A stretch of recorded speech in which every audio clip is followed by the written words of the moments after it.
సాతాను నిన్ను అన్ని విధాలు అటాక్ చేస్తాడు, అన్ని విధాలు అటాక్ చేస్తాడు.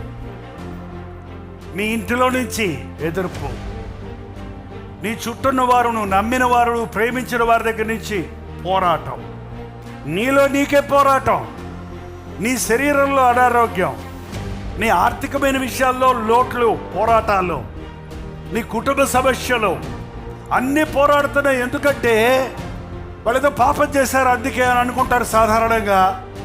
కానీ దేవుని కొరకు బ్రతికే వారికి వచ్చే ప్రతిశోధనకు కారణం సైతానికి మంట పుట్టింది. నీ ప్రార్థన వాడు తట్టుకోలేకపోతున్నాడు, నీ భక్తిని వాడు చూడలేకపోతున్నాడు, నీ యథార్థతను వాడు చూసి ఊరుకోలేకపోతున్నాడు. ప్రారంభ దశలోనే ఇది సాతాను పని, ఇది అపవాది తంత్రం అని ఎరిగినప్పుడు నువ్వు ఎవరివైనా సరే యేసు నామములో